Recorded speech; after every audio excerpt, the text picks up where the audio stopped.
কথিত আছে একসময় চাতরা অঞ্চলে বসন্ত রোগ ভয়ঙ্কর মহামারীর আকার ধারণ করে। সেই সময় স্থানীয় সাধক রামদাস এই ভয়ঙ্কর মহামারী দূর করতে মা শীতলার শরণাপন্ন হন। মা সাধক রামদাসকে স্বপ্নাদেশ দিয়ে এই অঞ্চলে তার পুজো শুরু করতে বলেন এবং তারপর থেকেই প্রায় ৩০০ বছর ধরে এই অঞ্চলে অত্যন্ত আড়ম্বর সহকারে হয়ে আসছে মা শীতলার পুজো। এই অঞ্চলে মা শীতলা পূজিত হন দুর্গারূপে। মায়ের মুখমণ্ডল বাসন্তী হলুদ রঙের। মা শীতলার এক হাতে থাকে ঝাঁটা, অন্য হাতে থাকে একটি ঘটি।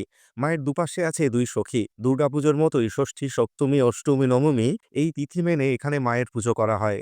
অষ্টমীর দিন হয় মায়ের বিশেষ পুজো। লক্ষ লক্ষ মানুষ ভিড় জমান এই দিন চাঁদরায়। ওই দিন সকাল থেকে প্রচুর মানুষ দণ্ডিকেতে মায়ের বেদিতে ডাবের জল নিবেদন করেন। বলতে গেলে ডাবের জল এবং মিছরি এই দুই মায়ের প্রধান প্রসাদ। দশমীর দিন মা ভক্তদের কাঁধে চেপে নিরঞ্জনের পথে রওনা দেন। সেই সময়ও হাজার হাজার মানুষ রাস্তার দুপাশে জড়ো হয়ে থাকেন মাকে একবার দেখবেন বলে। এই হলো চাঁদরার শীতলা পূজার বৈশিষ্ট্য, যা সরাসরিভাবে জড়িয়ে আছে মানুষের হৃদয়ের সঙ্গে। এই পুজোকে কেন্দ্র করে এই সময় মন্দির সংলগ্ন অঞ্চলে মেলার আয়োজন করা হয়। ছোটদের খেলনা থেকে শুরু করে গৃহস্থালির বিভিন্ন জিনিস, জিলেপি, পাঁপড় প্রভৃতি বিক্রি হয় এই মেলায়। এবারে বলি কিভাবে আসবেন। এই মন্দিরে আসার সবচেয়ে সহজ উপায় হলো ট্রেন পথে আসা।